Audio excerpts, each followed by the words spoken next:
incorporar más conocimientos de química para que se aprecie la química en su real dimensión. Cuando nosotros nos hablan de energía cinética, nosotros pensamos en energía del movimiento, es más que una fórmula, ¿no? La energía cinética es un medio de la masa por la velocidad al cuadrado. Cuando hablamos de cinética química, estudiamos aquí la velocidad de la reacción. La velocidad de reacción aquí está relacionada a cuando uno tiene una reacción química. En una reacción química, pues uno debe saber en qué tiempo. A través de las reacciones químicas tenemos reactantes y productos. La pregunta es, ¿en qué tiempo un reactante se convierte en producto?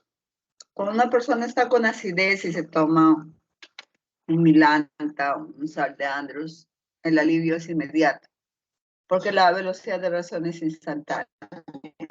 Se genera la reacción en el contacto del exceso de acidez que uno tiene en el estómago con el medicamento que es una base. Recuerden que una base no es un ácido, ¿no? Esas reacciones son muy, muy rápidas. Pero también hay reacciones en la naturaleza que toman millones de años. Un ejemplo viene a ser la conversión de grafito en diamante. O sea, el lápiz que tiene se puede convertir en diamante, pero para que ocurra debe pasar millones de años. Entonces, podemos puntualizar y decir que la cinética química estudia los mecanismos en los cuales se producen las reacciones químicas, la velocidad de las reacciones químicas y los factores que afectan la velocidad de las reacciones. Para entender mejor una reacción química hay varias teorías, ¿no? A veces en la semana 7, cuando tú has visto los reactantes y los productos, nosotros decimos cómo se clasifican, ¿no? Si es por desplazamiento simple, si es por una reacción irreversible o reversible, si es exotérmica, endotérmica, pero aquí lo que importa es evaluar en qué tiempo se convierte el reactante en producto o en qué tiempo se forma el producto en una reacción química. Para ello, va a haber varias teorías y vamos a pensar diciendo que la teoría que nos permite pensar en cómo los reactantes pueden formar productos cuando lamentablemente en este sistema de la plataforma no tengo cómo activar el puntero láser, ni tampoco puedo escribir, ¿ya? No sé, ya voy a hacer las observaciones del caso, porque cuando uno entra a esta plataforma no hay la opción del PPT para poder escribir. Pero bueno, una de las cosas que yo tengo un reactante A con un reactante B, entonces no puedo formar un producto AB en tanto solamente se están mirando, ¿no?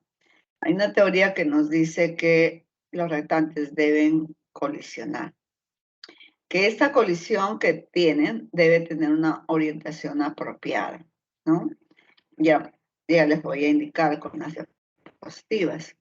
Y que también deben adquirir una energía llamada energía de activación. O sea, la colisión es un dato importante para una reacción química, que estén orientadas correctamente durante la colisión. Es importante, y también que alcancen la energía de activación.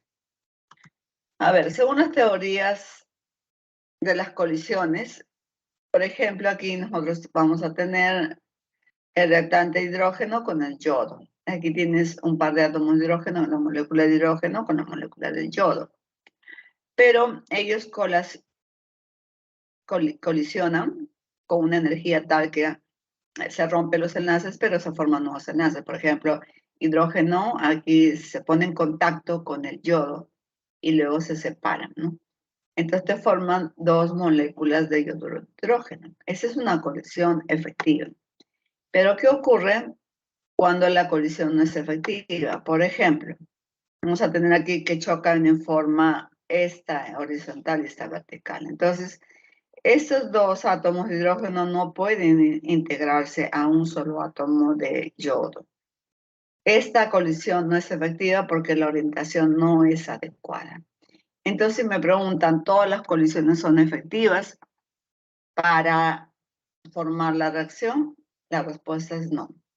Solamente serán efectivas aquellas que alcancen energía de activación y también las que tengan la orientación adecuada para formar el producto. Recuerden que aquí en estos choques se rompen y se forman nuevos enlaces, ¿no? Entonces aquí estos dos átomos de hidrógeno no se pueden, esta molécula de hidrógeno no se puede unir con este átomo solito de yodo. Entonces están mal orientadas y retornan, no son efectivas. Muy bien, hay una teoría de complejo activado. ¿Qué quiere decir la teoría de complejo activado? Que cuando uno tiene los reactantes que chocan, ellos van a adquirir una energía y una estructura que permite hablar de un complejo activado. El complejo activado viene a ser como una conjunción de lo que son los reactantes y los productos. Es solamente una especie donde están todos a la vez. Por lo tanto, el complejo activado que se forma según esta teoría siempre tiene más energía que los reactantes y los productos, ¿no? Por eso que el reactante debe absorber energía para alcanzar la formación del complejo activado. Y una vez que el complejo activado se forme, recién puede formar el producto. Aquí tenemos, fíjate aquí, el hidrógeno con el oxígeno deben colisionar, pero al hacerlo deben adquirir la energía de activación. ¿Qué pasa si es como un ciclista? Si el ciclista no se impulsa con la energía necesaria, el ciclista retorna a su posición. Si el ciclista tiene una buena arranque, entonces va a tener toda la energía para que llegue a esta cima. Esta cima la vamos a ver como que es el complejo activado. Entonces, todos los restantes siempre deben absorber una cantidad de energía para que lleguen al complejo activado. Este complejo activado puede, a ver, pensando en un número, puede valer 2000, ¿no? 2000 kilocalorías por joule. ¿Qué pasa si las colisiones están bien orientadas y las energías son de 1000? Entonces no se forman, se quedan aquí como reactantes. De 1000 choques, quizás 20 llegan a este punto. Y entonces forman el producto. Todos los demás choques no alcanzan a tener energía de activación, no llegan a la cima. Se regresan y forman reactante, ¿no? Entonces, para eso vamos a ver que hay 4 factores que influyen en aumentar o disminuir la velocidad de la reacción. Para esta teoría tenemos aquí el complejo activado, ¿no? Que, como te dije, fíjate la forma del hidrógeno, fíjate la forma del oxígeno, pero en complejo activado están todos a la vez. Esta es una reacción, yo les voy a hacer notar que si este es el producto, no, este es el reactante, hidrógeno y oxígeno, y este es el producto. Esta es una escala de energías. Entonces dan cuenta que la energía de complejo activado es mayor. Después, ¿qué más? Aquí tiene el reactante. El reactante tiene mayor energía que el producto. ¿Qué pasa si el reactante tiene mayor energía del producto? Se dice que es una reacción exotérmica. Por ejemplo, si estos reactantes suman 100 en números de energía y estos 50, entonces está bien porque se tiene más energía, este es menos. Una reacción es exotérmica porque si este es 100 y este es 50, le va a sobrar energía en el producto final. Cuando una reacción es exotérmica, por favor escríbela en tu cuaderno. Cuando la energía del reactante es mayor que la energía del producto. ¿Qué pasaría para una reacción endotérmica? Pues sería al revés. El reactante estaría por aquí y el producto estaría más arriba, ¿no? Pero siempre del reactante se debe pasar al complejo activado. ¿Cuál es el perfil de una reacción? Es esta, entonces. Vamos a ver aquí, estos son los reactantes, el complejo activado. Ya te expliqué por qué esta es una reacción exotérmica. La energía de la reacción siempre es menor que 0. Creo que lo vamos a ver. Entonces, ¿cómo calcular la energía de activación? Es la energía de complejo activado menos la de los reactantes. Porque los reactantes ya tienen una energía y deben absorber una energía para alcanzar la energía de complejo activado, ¿no? ¿Y cómo se calcula la energía de la reacción? Es la energía siempre al final, que es el producto, menos el reactante. Suponte que el producto sea 50, el reactante es 150. ¿Cuánto es 50 menos 150? Menos 100. Si el valor es menor que 0, o sea, negativo, entonces la reacción es exotérmica. Ya. ¿Cómo se calcula la energía de activación? Restando la energía del complejo activado menos la energía del reactante, ¿no? Muy bien. Ahora, ¿cómo se calcula la energía de la reacción? Siempre es la energía del producto menos la energía del reactante. Si me sale un valor negativo, es una reacción exotérmica. Si me sale un valor positivo, es una reacción endotérmica. Ya, continuamos. Entonces, ustedes han visto en la diapositiva anterior una reacción exotérmica, pero ahora, como les decía, van a ver una reacción endotérmica. En una reacción endotérmica, la energía del producto es mayor que la energía del reactante, ¿no? Y la energía de activación siempre es el camino del reactante hacia el complejo activado. Todo este espacio, toda esta energía. Si yo quiero calcular la energía del complejo activado, la energía de activación, que es esta que va del reactante hasta el complejo activado, sería la energía del complejo activado menos la energía del reactante. Y la energía de la reacción es siempre la energía del producto menos la energía del reactante, ¿no? Ahí lo tienen nuevamente. Ya. A ver, vamos a ver esto. La descomposición del peróxido de hidrógeno a temperatura ambiente es tan lenta que no se percibe a simple vista. Según la ecuación, los datos mostrados en la gráfica, seleccionen la alternativa correcta. La energía de los reactantes es menor que la de los productos. A ver, ¿qué tipo de reacción es esta? Esta es una reacción exotérmica. ¿Cómo sé? Porque este valor del reactante es mayor que el valor del producto. Entonces, entonces sería falso, incorrecto. Aquí lo primero decimos incorrecto, porque la energía del reactante es mayor que el producto. Y aquí dice que la de los reactantes es menor, no, es mayor. El calor de la reacción es 50, o sea, tenemos que restar 90 menos 140, ¿no? ¿Cuánto sale? Ese valor, el producto. El producto es menos 140. Menos 90, ¿cuánto sería? 140 menos 90 sería 50. Entonces la energía de la reacción sería 50, ¿no? Ya, pero sería menos 50 porque tendrías que restar menos 140 menos 90. Menos 90 te da menos 50. Entonces estaría incorrecto. Al agregar gránulos de óxido manganeso catalizador, el calor de la reacción disminuye. No, el catalizador no tiene nada que ver con la energía de la reacción. El catalizador hace que más choques pasen a la fase del producto. Para eso tiene que disminuir la energía de activación. Entonces, para que más choques sean efectivos y pasen hacia el producto, el catalizador solamente cumple la función de disminuir la energía de activación. Al invertir la reacción, la energía de activación es la misma. Es que si ponemos, por ejemplo, aquí el reactante y aquí el producto, no. La energía del reactante respecto a la energía del complejo activado sería este tramo. Fíjense, desde aquí hasta aquí. Y la energía de activación para esta otra reacción sería menor, ¿no?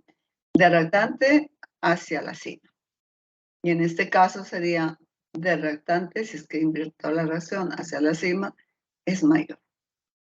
El sistema cede energía a los alrededores. A ver, esta es una reacción exotérmica porque los reactantes tienen más energía y por lo tanto, si esto, por ejemplo, es una energía de 100 y esto es de 50, no solamente se va a formar el producto que en energía necesita 50, sino también se va a formar energía que se disipa, o sea, calor.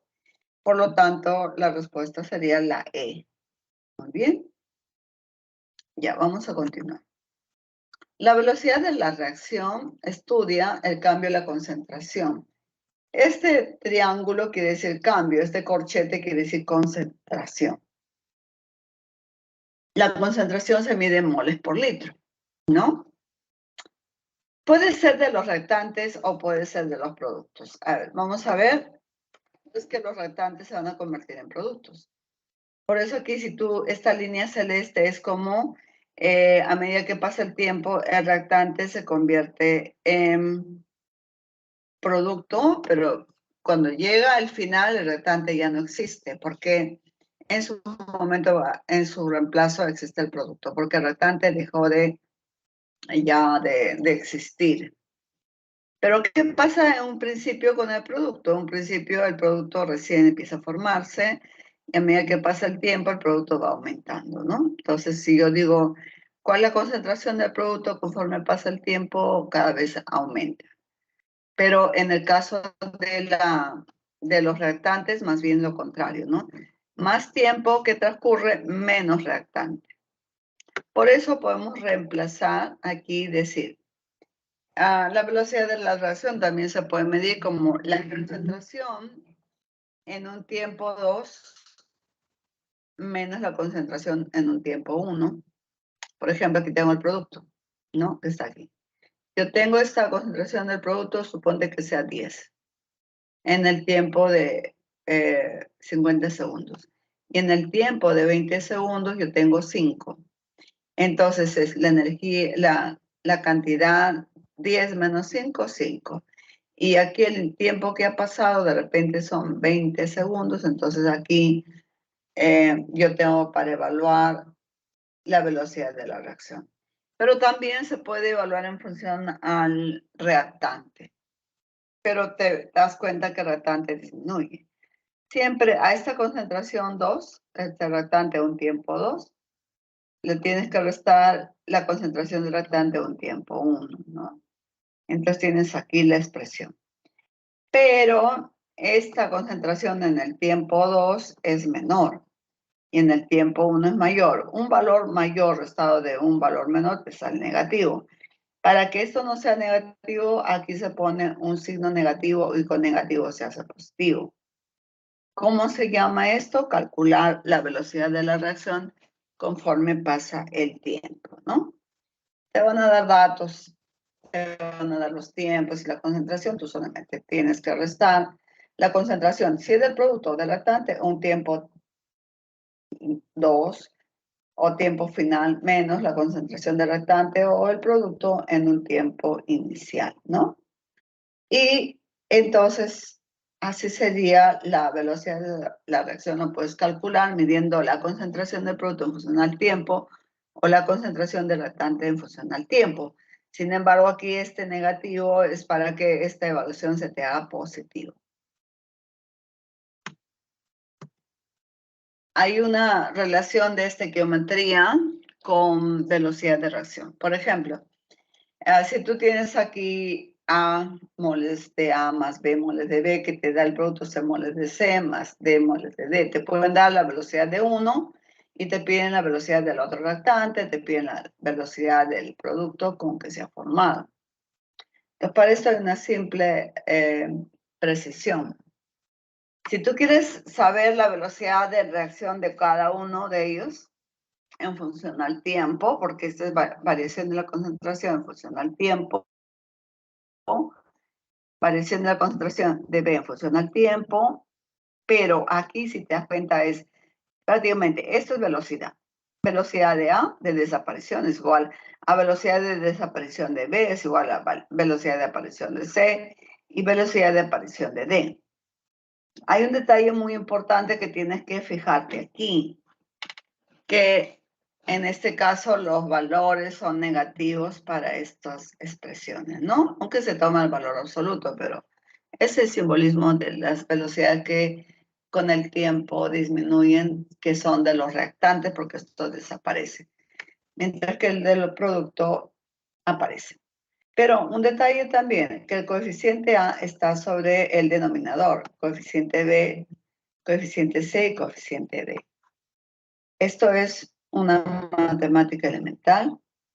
Por ejemplo, aquí tenemos el hipoclorito de sodio, es el componente principal de la lejía. Tiene propiedades desodorizantes, quita manchas, blanqueantes, de desinfección. En el agua se descompone según...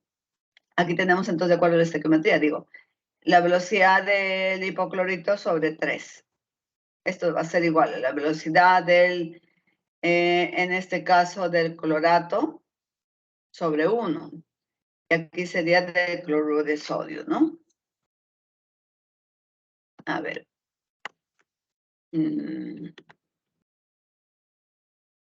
Aquí. Ahí sería. ¿Están bien entonces, no? ¿Sí? ¿Cómo resolveríamos este problema? Ya tenemos toda la estequiometría. Dice, la velocidad de formación de cloruro de sodio es 2,5. Te pones 2,5 aquí. Y nos dice, determina la velocidad de desaparición del hipoclorito de sodio. Por lo que el cloruro de sodio... ¿Sí, dime? Ay, ok. Ahorita lo comparto. Ya. Hay una imagen, no sé por qué. Hay algo que está saliendo aquí. Bueno.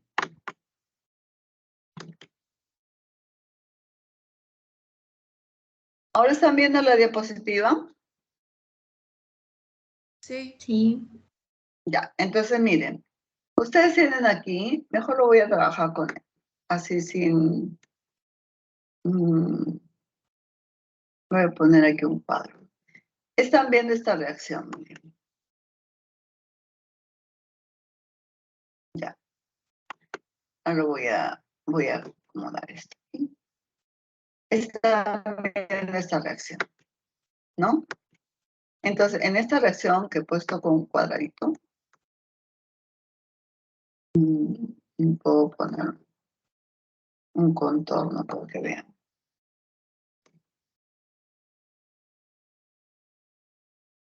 Ya, en esa reacción que estoy marcando con rojo, tú dices cómo calculo la velocidad de desaparición del hipoclorito de sodio. Se descompone en cloruro de sodio y en clorato de sodio. Pero a mí me han dado aquí la velocidad de formación del cloruro de sodio.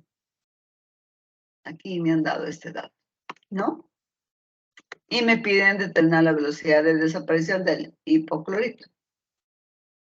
O sea, yo para este problema, que es con la velocidad y estequiometría, pongo aquí velocidad de desaparición del hipoclorito sobre 3. Entonces ya tengo esto, ¿no? Ya. Y me están dando la velocidad del cloruro de sodio, de la formación del cloruro de sodio, ¿no? También me pueden dar la velocidad o me pueden pedir uno de estos, pero basta que me den uno, ya tengo. Entonces yo reemplazo aquí. Entonces vamos a reemplazar aquí y simplemente vamos a colocar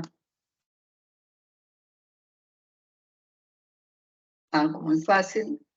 Este coeficiente 2 tendría que ir a multiplicar, ¿no? Aquí borramos el coeficiente 2 y multiplicamos aquí. 2. Sería entonces 2/3 de la velocidad del hipoclorito. O al revés. Tú ya conoces la velocidad del cloruro de sodio. ¿Cuánto es? 2,5. ¿No? Entonces, si ya lo conoces, solamente reemplaza ese. Vamos a verlo aquí. Aquí decía 2, ¿no es cierto? Ya. Tú conoces este dato. El dato de la velocidad es 2,5. 2,5, ¿no? 2,5 ya. Ya las unidades las podemos dejar. Porque no Me está marcando aquí. Ay. Es un problema no tener el activador del PPT. Ya, estábamos aquí. Sí. Ya, entonces fíjense. Están viendo la diapositiva, ¿no? Chicos. Sí, profesor. Ya, entonces fíjense. Aquí yo puse hipoclorito de sodio sobre 3, será igual cloruro de sodio sobre 2, clorato de sodio sobre 1. Entonces me están pidiendo esto. Esto no, esto me olvido y lo borro. Esto no me piden, ¿ya? Así es que, pero lo he puesto solamente para enseñarles.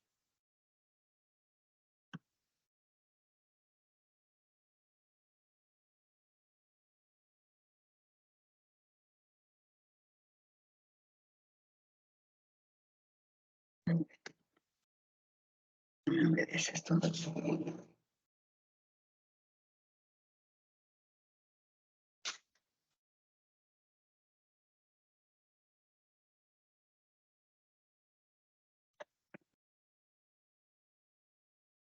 Ahora sí. Entonces aquí digo que voy a borrar esto. Esto también lo borro porque no es con este reactivo. No me están pidiendo de este.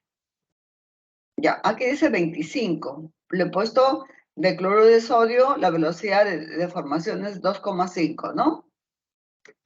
2,5 y tiene sus unidades también. Ya. 2,5 está. Ya, ahora. Entonces, ¿cómo calculo la velocidad de desaparición del hipoclorito de sodio? Sería 2,5 entre 2 y este coeficiente 3 pasa a multiplicar aquí, ¿no? Ahí sería. 3 por 2,5 entre 3 por 2,5, ¿cuánto es? 7,5. 7,5 entre 2, ¿cuánto es? La mitad de 7, ¿cuánto es? 3,5. Entonces sería 3,75 moles litro a la menos 1, minuto a la menos 1. Ya, pero me dice aquí, quiere que lo convierta a segundo, porque tal como está aquí, las unidades son molaridad por... La velocidad se mide en la velocidad del cambio de la concentración, que es molaridad, en función al tiempo. Segundo a la menos 1, ¿no? Segundo a la menos 1. Ya está, segundo a la menos 1. Ya, esas son las unidades de la velocidad. Segundo a la menos 1. Como esas son las unidades, entonces fíjate bien aquí. Esto sería pues la respuesta, pero minutos, porque el dato que me han dado aquí es molaridad por litro, moles por litro es molaridad, por minuto a la menos 1, ¿no es cierto? Pero entonces aquí yo multiplico y digo, en este caso, hago una conversión, ¿no es cierto? ¿Cuál es la conversión que voy a hacer aquí? Pues lo que tengo que hacer aquí es simplemente multiplicar a esto por un minuto. ¿Cuántos segundos tiene? 60 segundos. Y ahí sería la concentración. Entonces, el problema se resuelve muy sencillo. Voy a insertar aquí. Dentro de esto es solamente una conversión. Y vamos a hacer, a ver, vamos a insertar ecuaciones. Tendría que ser un quebrado aquí. Entonces, ¿qué tenemos? Si pongo un minuto abajo, se cancela con minuto arriba. O sea, este minuto le podría poner aquí, ¿no? No, un minuto. Todos sabemos la conversión. Un minuto. Un minuto, ¿cuántos segundos tiene? Tiene 60 segundos. 60 segundos. Y esa sería la respuesta, ¿no? O sea que ya mi problema estaría resuelto. ¿Me dejo entender? Entonces, espero que sí. Ya. ¿Qué ha sucedido aquí? Que este es un problema donde yo tengo que ver la estequiometría y la velocidad de reacción. Si me dan uno, como por ejemplo, aquí me dieron del cloruro de sodio con todas las unidades, vuelvo a repetir, ¿no? Me dieron el dato del cloruro de sodio y me están pidiendo, este es el dato del cloruro de sodio, ¿no? 2,5 y sus unidades respectivas, que son molaridad por minuto a la menos 1. O sea, moles sobre litro es molaridad. ¿Te acuerdas la semana pasada, no? Entonces me pide determine la velocidad de desaporción de hipoclorito, pero cuando yo hago la estequiometría, aquí está sobre 3. Por lo tanto, si es 2,5 sobre 2, 1,25 por 3, entonces ahí sería 3,75. Molaridad por minuto a la menos 1. Pero me están pidiendo moles, litro, segundo a la menos 1, ¿no? Me están pidiendo en segundo. Entonces lo único que hago es, esta respuesta yo la convierto en minuto menos 1 con minuto se va entre 60 segundos.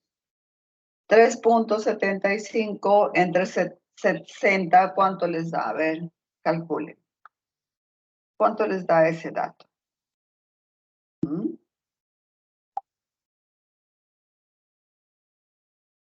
¿Ya lo tienen? 0,0625. Ya, muy bien, excelente. Entonces sería 6,25 por 10 a la menos 2 sería la respuesta, ¿no? ¿Cuál sería la respuesta entonces? Yo estoy padeciendo mucho aquí porque no tengo la forma anterior de ya. La respuesta sería, por lo tanto, 6,25 notación científica, ¿no? Por 10 a la ¿cuánto?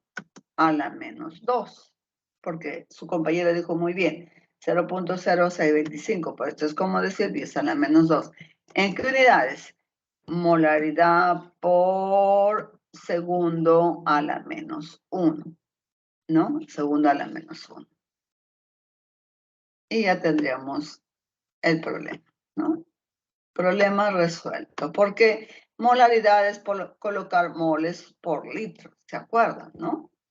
Y a la menos 1 está yendo como exponente porque está en el denominador. Está en el denominador. Muy bien. Ok, entonces esa sería nuestra respuesta. Y 10 a la menos 2 está como exponente, ¿no? O sea, superíndice. Nuestra respuesta sería esta. Esta sería la respuesta para el problema. Fíjate entonces cómo va.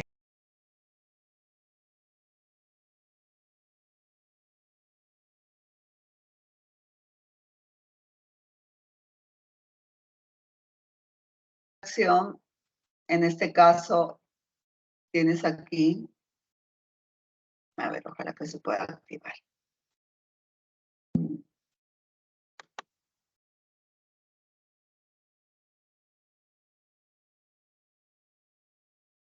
Ahora lo estás viendo más grande, ¿no? ¿Sí? Hola. ¿Estás viendo más grande? Sí. Ya. Le he puesto más grande porque en el anterior yo tenía que escribir esas para resolver el problema. Pero los ejercicios ya lo tengo activado ya.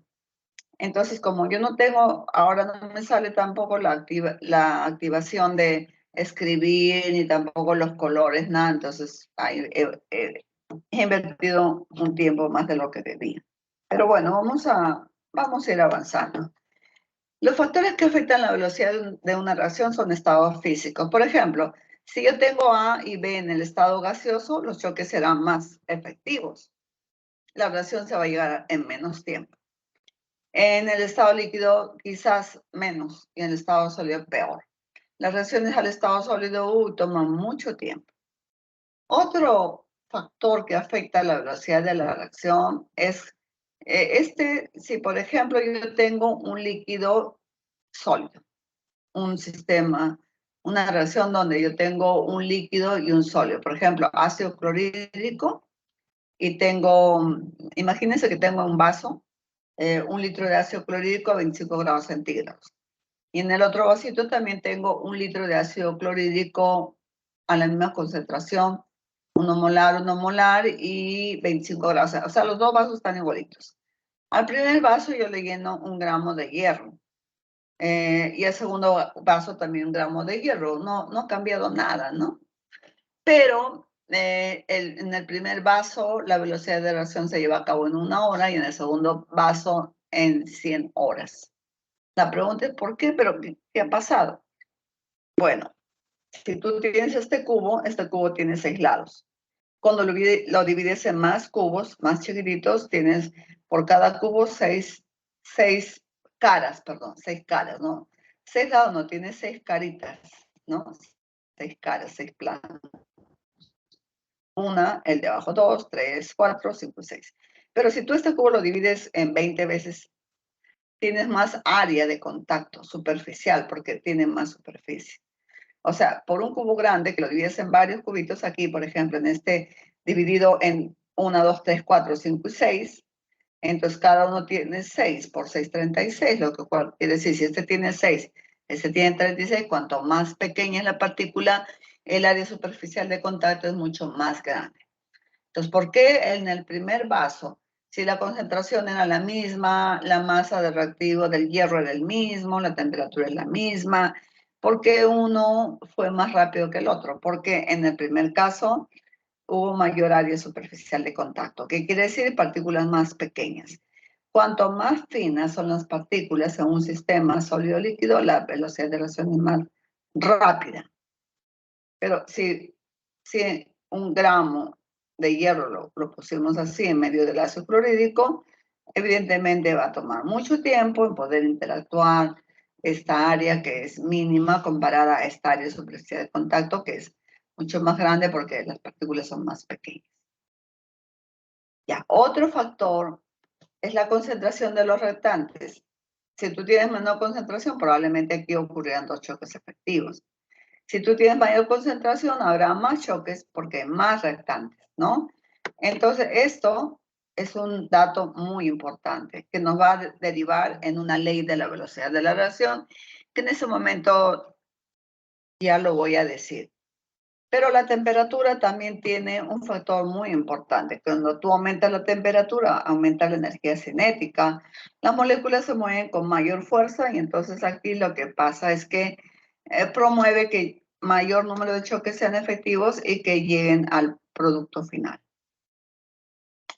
Ahora, el uso de un catalizador. Mira, esta es una reacción exotérmica porque el reactante tiene más energía que el producto, fíjate. Esta es la energía de activación, ¿no es cierto? Ya. Pero normalmente si yo tengo una reacción cualquiera, sin catalizador, mira toda su energía de activación. Para que de este reactante que tiene más energía que el producto, es una reacción exotérmica, alcance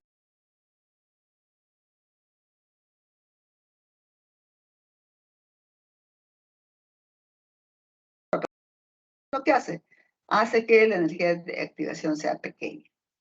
Si, por ejemplo, 1000 choques de 1000 choques solamente 100 pasaron, porque de repente la energía de activación era 2000 y aquí habían de repente 400 que tenían 1800, entonces ahora con un catalizador los que tienen menos van a pasar en menos tiempo. Entonces, la velocidad de la reacción se aumenta cuando se añade un catalizador. Este catalizador lo que hace es disminuir el tiempo en la reacción. O sea, la reacción se hace más, adquiere mayor velocidad de la reacción, mayor velocidad. Por lo tanto, la reacción se realiza en menos tiempo. Yo te hablé del diamante que se puede convertir el grafito, perdón. El grafito de tu lápiz se puede convertir en diamante. En el mundo hay 2 empresas empresas que producen diamante a partir de grafito, pero no van a esperar millones de años para que se dé esa conversión. Lo que ellos usan es un catalizador. Entonces, lo que hacen es disminuir la energía de activación de la conversión de grafito en diamante. Entonces, en menos tiempo se obtiene el diamante a partir del grafito, ¿no? Porque normalmente duraría millones de años, pero aquí, si tú le pones un catalizador, esa conversión se daría a cabo en un día, lo que dura en millones de años. Los catalizadores aumentan la velocidad de la reacción. La velocidad de reacción también se aumenta con la temperatura. La concentración de los reactantes también aumenta la velocidad de la reacción, ¿no? Y la naturaleza física también es importante. Entonces, hasta aquí nosotros vemos que hay 4 factores que influyen en la velocidad de la reacción.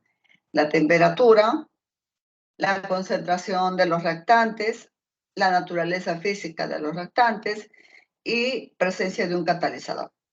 Pero, ¿qué pasaría si tú trabajaras en una empresa de enlatado de alimentos o una empresa donde se hacen fármacos? ¿Tú le pondrías un catalizador para que la velocidad de descomposición del alimento y la del fármaco sea pues en menos de un día? No, no, no, no, no. Para las empresas de alimentos y las empresas de producción de fármaco, tú cuando compras un enlatado de atún, dice envasado el 2020 y vence en el 2025.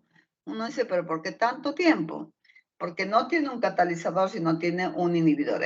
Si esta reacción tuviera un inhibidor, la energía de activación sería así bien alta, altísima. Entonces, ¿qué es lo que hace un inhibidor o un catalizador negativo en una reacción? Lo que hace es aumenta el tiempo de la reacción. ¿Y cómo logra esto? Aumentando la energía de activación. En cambio, un catalizador disminuye el tiempo de la reacción, hace que la velocidad de reacción sea más rápida y entonces disminuyendo la energía de activación. Pero un catalizador negativo o un inhibidor más bien aumenta la energía de activación y por lo tanto aumenta el tiempo en la descomposición de los alimentos o de los fármacos. Muy bien. Ahora, para terminar, cuando uno habla de una reacción, ya sea endotérmica o exotérmica, se dice que es una reacción sencilla que se lleva a cabo en una etapa. En una reacción sencilla, por ejemplo, aquí tú tienes una reacción donde si ya balanceaste aquí tienes sodio, sodio, oxígeno, tienes un oxígeno, hidrógenos 2. Entonces tú en esta reacción sencilla vas a proponer la ley de la velocidad. Escribe, yo te dicto. Velocidad de reacción sería igual a una constante por la concentración, o sea, abre corchete de hidróxido de sodio elevado a la 1, porque el coeficiente este es 1, y la concentración del ácido bromídrico también elevado a la 1, ¿no? Por lo que así sería la expresión de la velocidad de la reacción. Sin embargo, si tú tienes una reacción compleja que se lleva a cabo en más de una etapa, por ejemplo, para esta reacción global, se dice que la reacción se lleva a cabo en 2 etapas. Cuando la reacción se lleva a cabo en una sola etapa, entonces la reacción es sencilla. Pero cuando se lleva a cabo en 2 o más etapas es compleja, ¿no? Y aquí tú tienes, por ejemplo, te dan el informe. Esta es una reacción compleja porque se lleva a cabo en 2 etapas. Para saber la reacción global, sumas las reacciones. Y aquí encuentras inclusive especies que vas a anular. Aquí tú anulas el oxígeno con el oxígeno.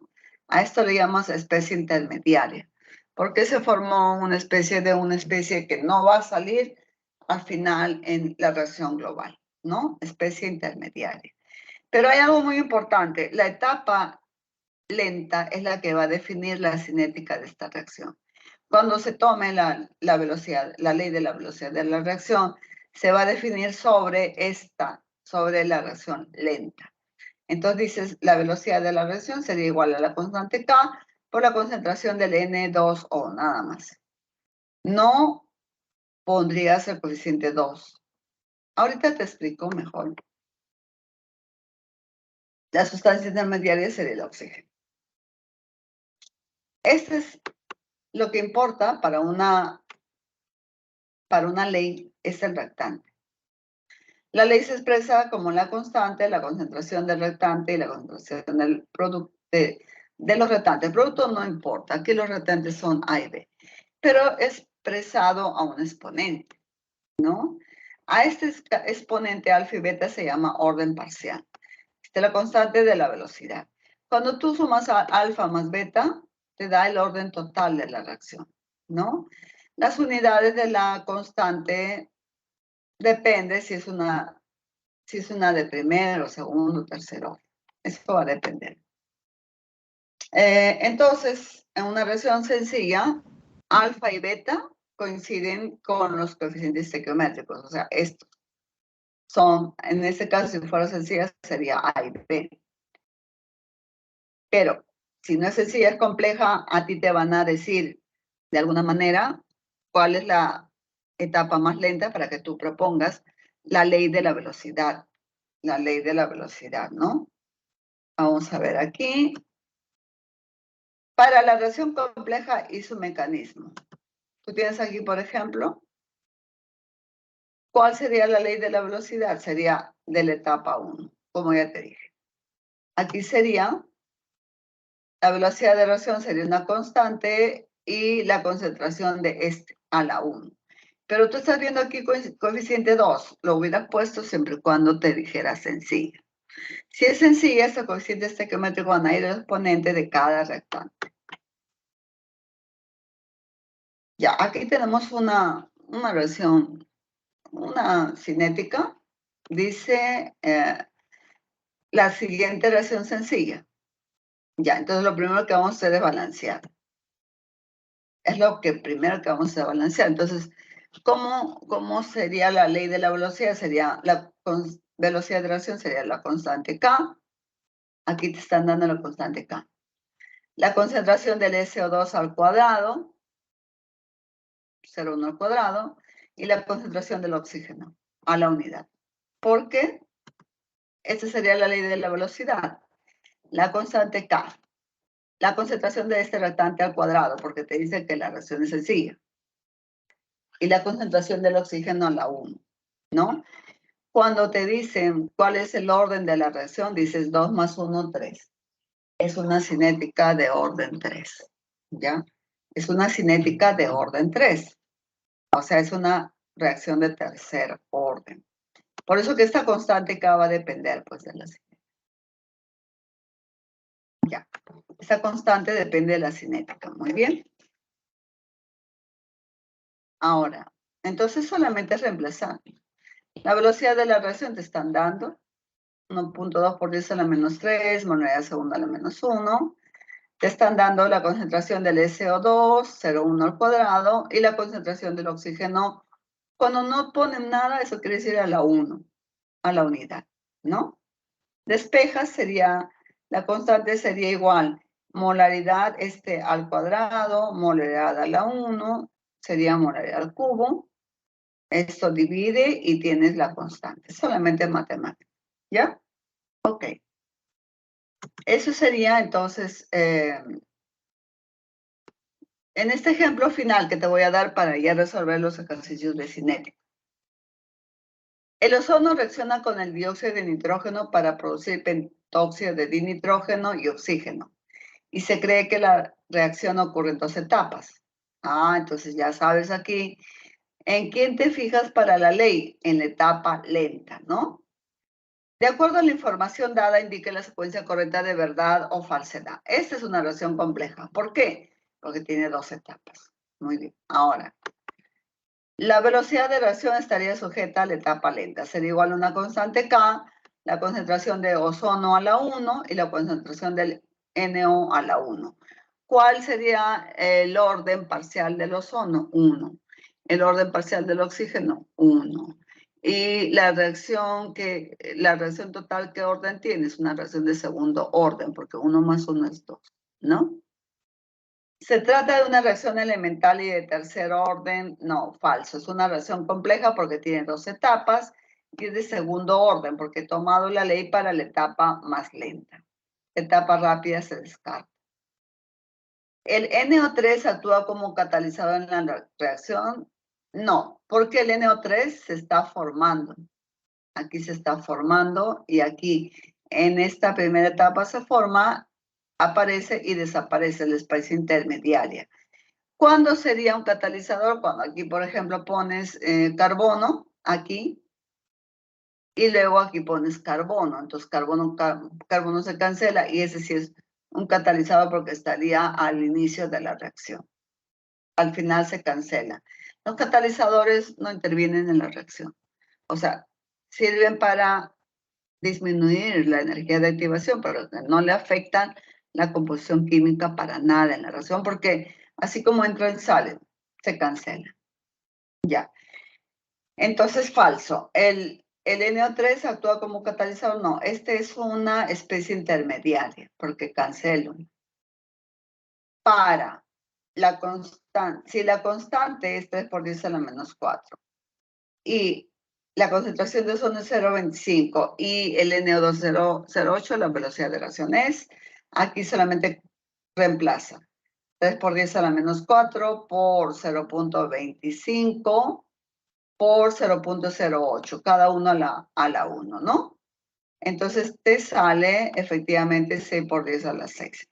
Sería un falso verdadero, la clave estaría en la B de bueno. Muy bien. Y ese sería para este ejemplo 5. Ahora, pero antes de pasar al equilibrio, no tengo forma de pasar, esto lo voy a pasar rápido para explicarte. Y ahora vamos a ver, ejercicio 1. A ver, ¿qué dices? ¿Cuál es tu respuesta del ejercicio 1?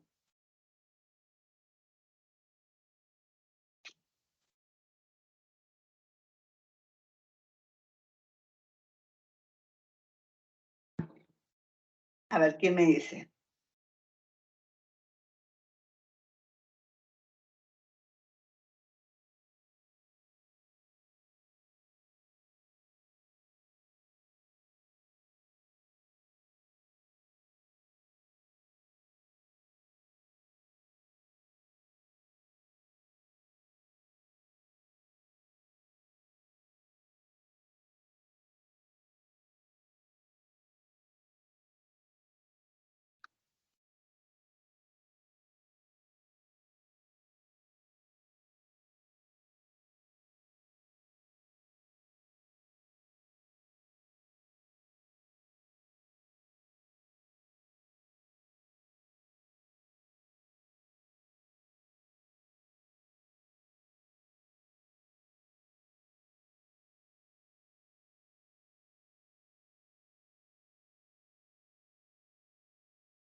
¿Ya tienen?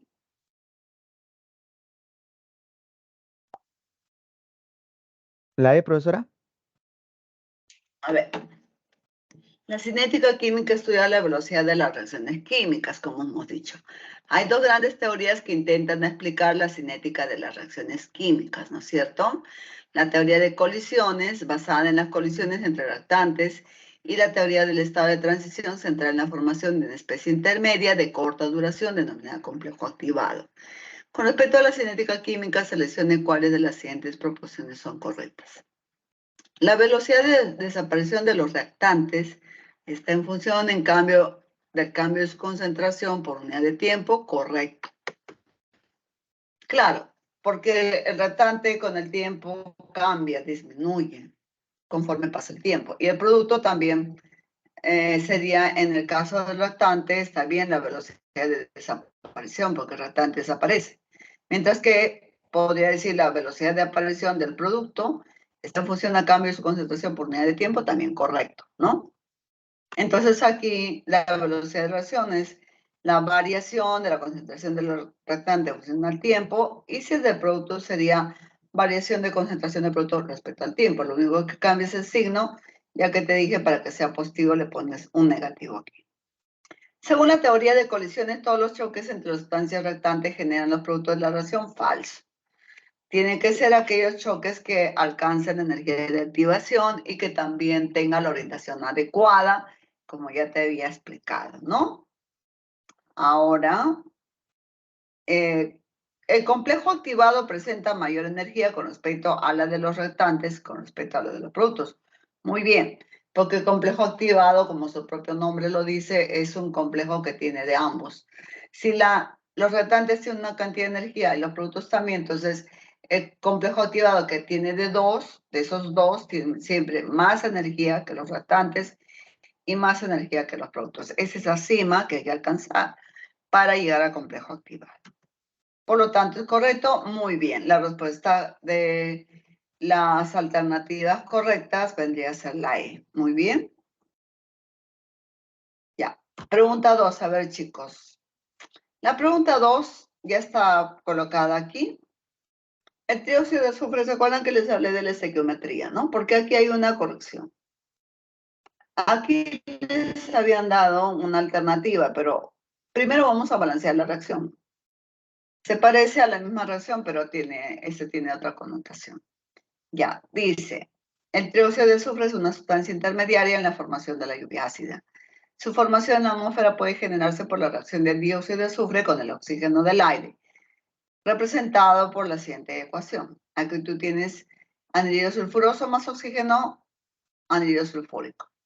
Si en la reacción el oxígeno desaparece a una velocidad de 3 molar por minuto, calcule la velocidad de formación del anhídrido sulfúrico en molar por segundo. Es un problema igualito, ¿no? ¿Te parece? Entonces, pero aquí nos han dado con estequiometría.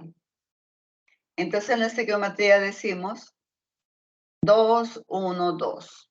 De acuerdo a la estequiometría, digo, la velocidad de desaparición del oxígeno sobre 1 es igual a la velocidad de aparición del SO3 sobre 2.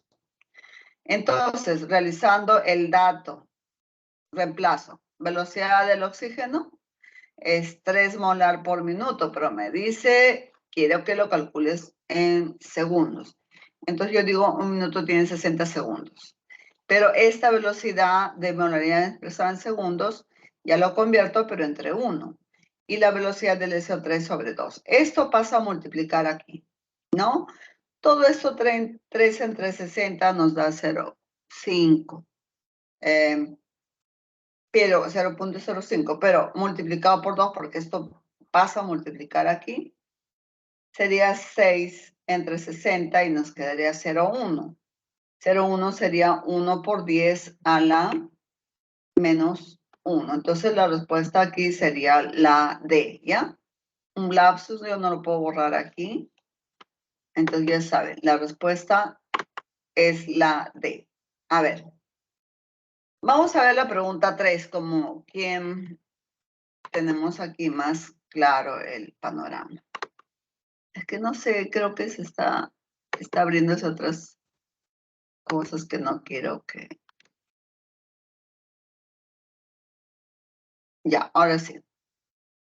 Vamos a ver la pregunta.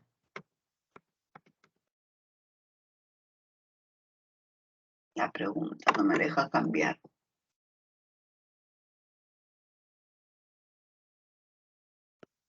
Ya. Este es el perfil de una reacción química. Es un diagrama que representa el cambio de energía de los reactantes a medida que se transforma en producto. Mediante dicho gráfico es posible conocer diversos datos de una reacción como su energía de activación, la energía del complejo activado, el tipo de reacción por su contenido calórico, etc. A continuación se muestra el diagrama. Pero analicemos. El reactante está aquí en la parte superior y el producto está aquí. Hidrógeno más oxígeno nos da agua. Los reactantes tienen más energía que el producto. Entonces yo digo, es una reacción exotérmica. ¿Por qué? porque la cantidad de energía que hay entre los reactantes va a ser más que suficiente para obtener el producto con una energía menor y va a sobrar energía. Entonces, la reacción de la formación del agua a partir de sus elementos, hidrógeno, oxígeno, es una reacción exotérmica, ¿no? Aquí nos da los datos. Entonces, vamos a analizar los datos, ¿ya? Aquí tenemos el gráfico. Nos habían dado aquí 200, ¿no? El dato que nos dieron. A ver, 200 y 619. Y aquí nos da esta variación. Ya nos dan la energía de la reacción. Entonces es fácil calcular los datos, ¿no? Ya. Para que esto sea 242, esto tendría que ser 442, ¿no? ¿Por qué? Porque la energía del producto, que ya me dan 200, menos la energía del reactante es igual a la energía de la reacción. Si los reactantes tienen una energía de 442, yo le resto a 200, nos sale, o al revés, ¿no? Energía de producto 200 menos 442 nos sale menos 242. Entonces ya hemos colocado este dato aquí y la energía de activación es de este punto a este. Pero la energía de complejo activado, ¿cuánto leo? 619. Entonces, ¿qué nos dice? La energía de complejo activado es 442. Falso. Incorrecto.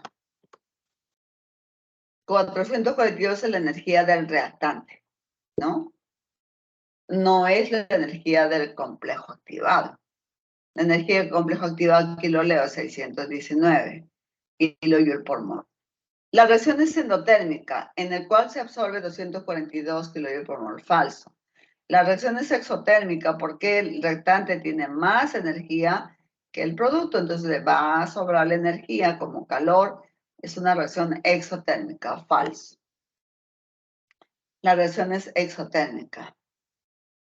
Para identificar el tipo de reacción exotérmica o endotérmica, calculamos el valor de la energía del reactante. Ahora vamos a ver. La energía del producto, ¿cuánto es? 200. Menos la energía del reactante. Aquí nosotros ya teníamos energía del producto, energía de la reacción, porque queríamos saber cuánto era la energía del reactante. Despejando la energía del reactante, pasamos aquí, sería la energía del producto menos energía de la reacción. Entonces, energía del reactante sería, producto es 200, menos energía del reactante, menos la energía de la reacción, que es 200, menos 242, te da más. Entonces, ahí descubres que la energía del reactante es 442, ¿no? Por lo tanto, ahora para que tú te des cuenta, pues que si este valor negativo quiere decir que es exotérmica. La energía del producto menos la energía del reactante te da menos 242, es exotérmica. Por eso, cuando te sale ese valor negativo, es exotérmica. Es incorrecto, ¿no? La energía de activación es 177. Aquí sí. Porque si la energía del reactante es 442, la energía del complejo activado es 619. ¿Cómo se calcula la energía de activación? Complejo activado, que es el estado final después de que el reactante ha absorbido energía, menos energía del reactante.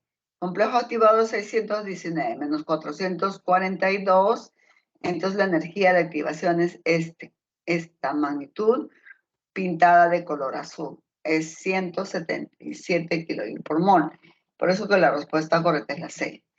¿El uso de un catalizador aumenta la energía de activación? No, el uso de un catalizador disminuye la energía de activación. Incorrecto. Si aumentamos la temperatura, ¿la velocidad de reacción disminuye? No. Si aumentamos la temperatura, aumenta la energía cinética, aumenta los choques, aumenta la velocidad de la reacción. Por lo tanto, la E también es incorrecta. Muy bien.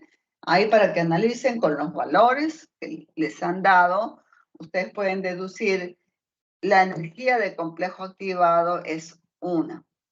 La energía de activación es otra. La energía del reactante es otro dato. La energía del producto es otro dato. La energía de la reacción es otro dato, ¿no? La energía de la reacción siempre es energía del producto menos energía del reactante. La energía de activación es la energía del complejo activado menos la energía del reactante. La energía de activación. Porque la energía del complejo activado tiene un valor. La energía del reactante también tiene otro valor. Y la energía del producto tiene otro valor. Muy bien. Por ello, la respuesta es la C. Vamos a la pregunta. A inicios del siglo XX, la baja producción de alimentos era una amenaza para la humanidad. Frente a ello, Fritz Haber logró sintetizar amoníaco, un compuesto que se emplea para producir fertilizantes. Dicha síntesis se representa por esta ecuación. Nitrógeno más hidrógeno te da amoníaco. Considerando que es una reacción sencilla, selecciona la secuencia de verdadero o falso de las siguientes proposiciones. La ley de la velocidad, el orden de la reacción y fíjate si la velocidad es tanto, ¿no? Primero debemos balancear la reacción. A ver, aquí, cuando yo pongo, como es una reacción de adición, 2 de amoníaco, entonces estoy obligada a poner 1 de nitrógeno, que no se pone, pero lo estoy poniendo para que te des cuenta, y 3 de hidrógeno, 3 por 12, está balanceado. Ahora, la ley de la velocidad sería la concentración del nitrógeno a la 1, la concentración de hidrógeno al cubo. Esta es una cinética de cuarto orden, porque el orden parcial del nitrógeno es 1, el orden parcial del hidrógeno es 3. El orden total se suma, 3 más 1, 4. Sería una reacción de cuarto orden. Entonces, lo primero es correcto, ¿no? Lo primero es correcto. Ya, como es una reacción sencilla, por eso está saliendo así, ¿no? Lo primero es correcto. Segundo, el orden de la reacción con respecto al hidrógeno es 6. No, no, no. El orden, aquí tus ojos ven, es 3, porque cuando tú balanceas el hidrógeno, el coeficiente es 3. No es 6, falso. Vamos a ver. Vamos a calcular la velocidad de la reacción multiplicando aquí. Tienes el K, 1,5 por 10 a la menos 3. Luego le pones nitrógeno 0,1 y hidrógeno 0,2 al cubo. Resolviendo esta expresión, la velocidad de la reacción te sale 1,2, no te sale 3. No sale 3. Entonces tú reemplazas estos datos aquí y te sale 1,2. Por eso la respuesta correcta es la E, ¿no? Verdadero, falso, falso. Muy bien. La pregunta 5. En el siglo XIX, el químico Bernard Courtois se percató de la presencia de un gas violeta. Ese gas violeta es el yodo, ¿no? Cuando se encontraba estudiando algas pardas, ustedes saben que el yodo, que las algas también son portadoras de yodo, sobre todo algunas algas, ¿no? De color oscuras. Años más tarde se descubrió que dicho gas era un nuevo elemento al que denominaron yodo, del griego iodes. ¿Qué significa violeta? Una de las maneras de producir dicho gas puede presentarse bajo el siguiente mecanismo. Hidrógeno más cloruro de yodo y yoduro de hidrógeno más cloruro de yodo. A ver. Primero, ¿qué ven mis ojos? Esta es una reacción compleja, donde la ley se va a definir en función de la etapa más lenta, ¿no? ¿Cómo sería la ecuación global? La ecuación global es cuando yo sumo. Voy a sumar todo, pero antes voy a cancelar lo que se tiene que cancelar. Este HI aparece y desaparece. Esta es la especie intermediaria. Entonces me quedaría aquí el hidrógeno con 2 cloruros de yodo. Me va a dar un yodo y 2 cloruros de hidrógeno. Esa es la ecuación global. Simplemente tú sumas. Entonces, la reacción global, dices, hidrógeno más 2 cloruro de yodo te da yodo más HCl, correcto, verdadero. ¿El HI es una especie intermediaria? Sí. ¿El yoduro hidrógeno es una especie intermediaria? Sí, correcto. O sea, te vas a hacer en la etapa lenta, sería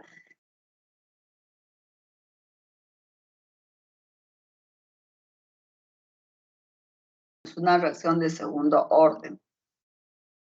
Entonces, aquí esto es correcto. Por lo tanto, tienes 3 verdaderos y tienes la clave B. ¿Está claro? Entonces, hemos terminado con esto, la cinética. Entonces, en síntesis, ¿qué estudia la cinética? La cinética estudia 3 cosas. El mecanismo de una reacción para saber si la reacción es sencilla o compleja. Si la reacción es sencilla, en la ley de la velocidad de la reacción, el coeficiente estequiométrico del balance del reactante figura como exponente por cada reactante. Si es una reacción compleja, como esta, la ley de la velocidad se basa en la etapa más lenta, ¿no? Y también se presentan especies intermediarias o también se puede hacer uso de un catalizador. Ok. Otro aspecto más que hemos estudiado, ¿qué factores influyen sí, qué factores hacen que la velocidad de reacción aumente o disminuya? A ver, 1, naturaleza física de los reactantes. 2, temperatura. Cuando se aumenta la temperatura, aumenta la velocidad de la reacción. 3, catalizador. Aumenta la velocidad de reacción, pero un inhibidor disminuye la velocidad de reacción. Y 4, concentración de los reactantes. Mayor concentración de reactantes, mayor posibilidades de la reacción más temprana y también aquí, debido a esa concentración, en la ley de la velocidad de reacción, solamente debo considerar los reactantes, no los productos.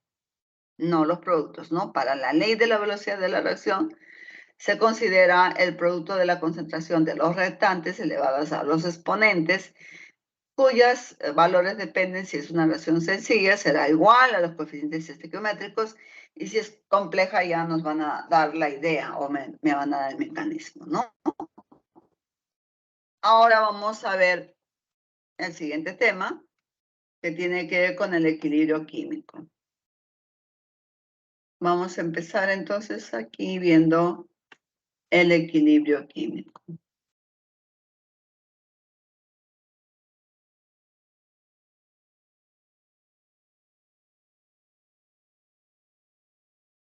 Ya. Un equilibrio químico viene a ser una reacción, anota por favor, no lo puedo escribir yo ahorita porque estoy inhabilitada de escribir con este sistema. Un sistema de equilibrio es un sistema cuando tienes tú una reacción, el primer requisito es que tenga que ser reversible, o sea, doble flecha. En un equilibrio siempre va a estar el lado de los reactantes y el lado de los productos para ambos lados. ¿Qué es lo que se debe considerar para que un equilibrio se cumpla? Para que se presente un equilibrio, la velocidad de reacción directa iguala a la velocidad de reacción inversa. Entonces, en ese momento, las concentraciones de reactantes y productos ya no cambian. Aquí tenemos entonces, nosotros, por ejemplo, tengo reactante A más B y reactante C más D, ¿no? En este equilibrio, los reactivos y los productos van a coexistir, ¿no? Con concentraciones ya estables. Y vamos a hablar de la ley de la velocidad directa e inversa. Directa viene a ser A y B, porque A más B se transforma en C y D. Inversa es cuando C y D ya son ahora reactantes y el producto sería A y B. Eso significa la doble flecha, ¿no? Profesora, no está compartiendo. Entonces, vamos a ver. ¿Sí? Dime. No está compartiendo, profesora. Ah. ¿Desde dónde no comparto? Terminando los problemas. Allá.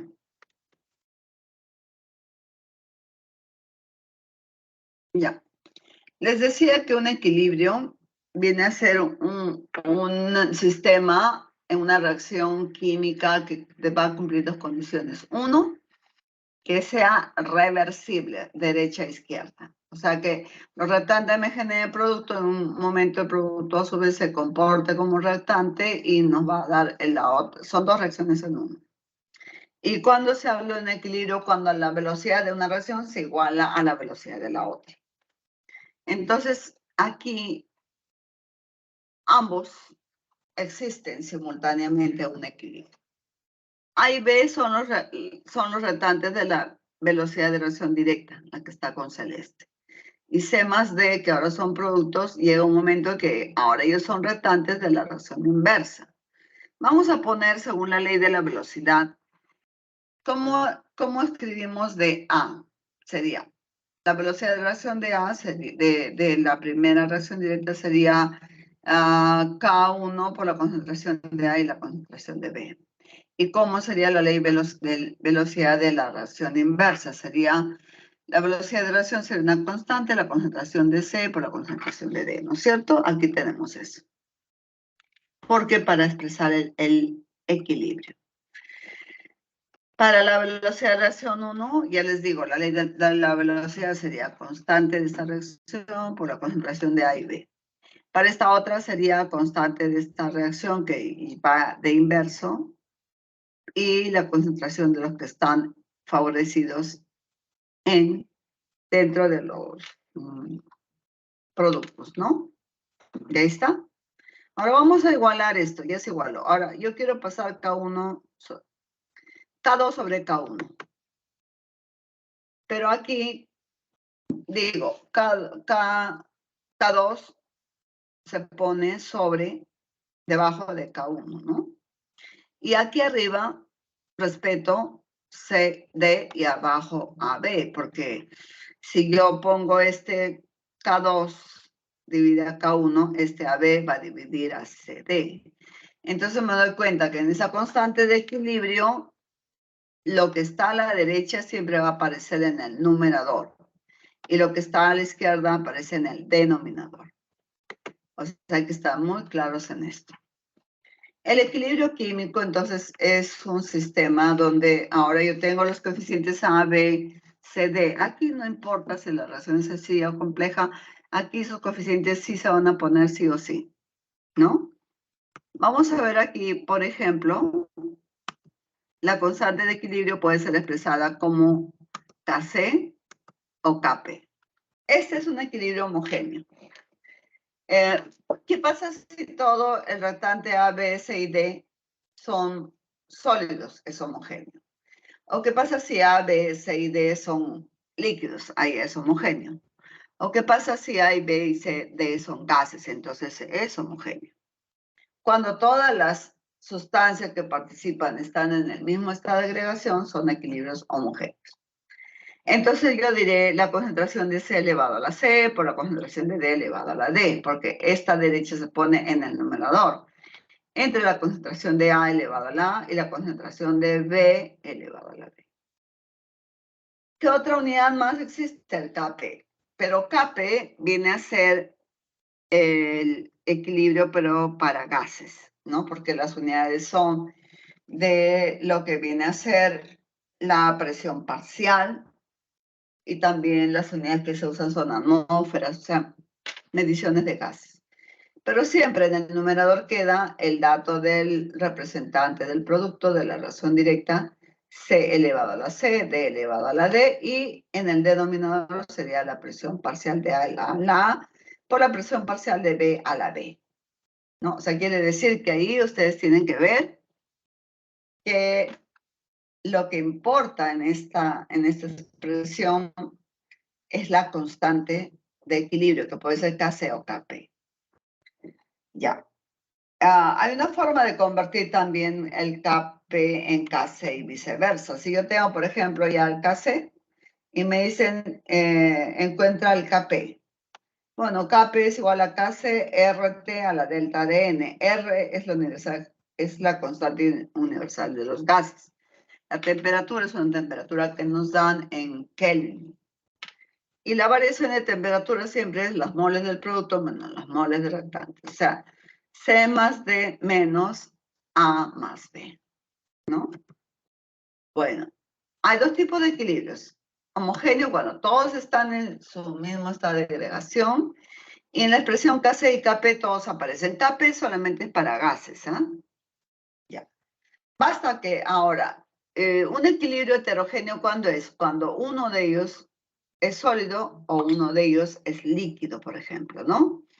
En el caso de un equilibrio heterogéneo, todos no están en el mismo estado de agregación. Aquí, por ejemplo, en esta primera reacción, nitrógeno es gas, hidrógeno es gas, amoníaco es gas. Por lo tanto, están muy bien representados aquí como Kp. Todo aparece y todo aparece. Pero un equilibrio heterogéneo no. En un equilibrio heterogéneo, los sólidos y los líquidos no deben, los sólidos y los líquidos no deben aparecer. No deben figurar porque ya están formando parte de la constante. Entonces, eso estaría por demás. Entonces, ¿cómo sería Kc? Kc sería, ese también no estaría, está por demás.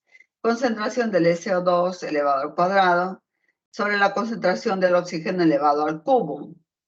Y Kp sería la presión parcial del SO2 entre la presión parcial del oxígeno elevado al cubo, manteniendo la estequiometría de la reacción, ¿no? ¿Está claro eso entonces?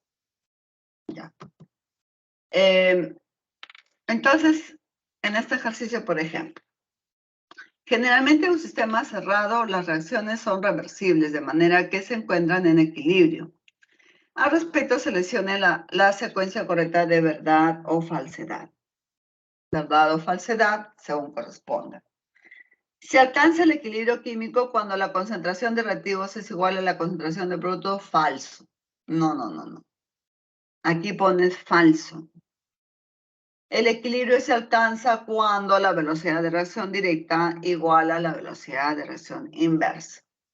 En el momento que la velocidad de reacción directa iguala a la velocidad de reacción inversa, las concentraciones de los reactantes y producto, tal como están, quedan para siempre. Ya ni aumentan ni disminuyen. Se mantienen constantes. Pero nadie dijo que los reactivos tienen que tener más concentración que los productos. Eso no es cierto. Lo que es cierto es que durante el equilibrio, cuando una reacción alcanza el equilibrio, la concentración de reactantes y la concentración de productos aparte, separado, permanece constante, ya no cambia, ¿no? No va a cambiar. En la premisa 2, ¿la constante de equilibrio de una reacción química se modifica si hay variación en temperatura? Sí. Uno puede variar la concentración de los reactantes, la concentración de los productos, puedes variar la presión, puedes variar el volumen y la constante sigue siendo el mismo valor a una temperatura. Si tú tienes una reacción A más B a la temperatura de 20, sale, por ejemplo, un valor numérico del Kc puede ser 1. Si tienes 50, puede ser 2. Si tienes 1000 grados, puede ser 4. O sea, la constante cambia cuando cambia la temperatura. Muy importante ese dato. Pero el valor de la constante numérica no cambia, así tú le cambias la concentración del reactante producto, así tú de repente cambias la presión o cambias el volumen, no va a cambiar. Ese valor constante siempre va a permanecer constante en el equilibrio. Ahora, entonces, aquí decimos verdadero. La constante de equilibrio de una reacción química se modifica si hay variación en temperatura. Verdadero, porque a diferente temperatura la constante de equilibrio cambia para una misma reacción, ¿no? La reacción nitrógeno más oxígeno que me da monóxido de nitrógeno corresponde a equilibrio homogéneo. A ver, analicemos. Nitrógeno gas, oxígeno gas, óxido de nitrógeno gas, perfecto, verdadero. Para la reacción carbonato de calcio que te da óxido de calcio CO2, fíjate que carbonato y óxido son sólidos. La expresión de la constante es, no, falso.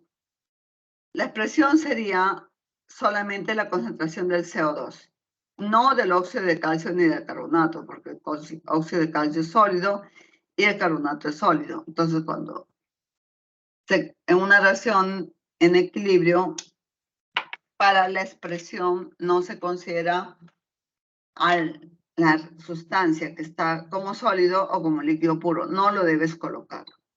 Esto está mal, está incorrecto. Para finalizar, ¿qué es el principio de Le Chatelier?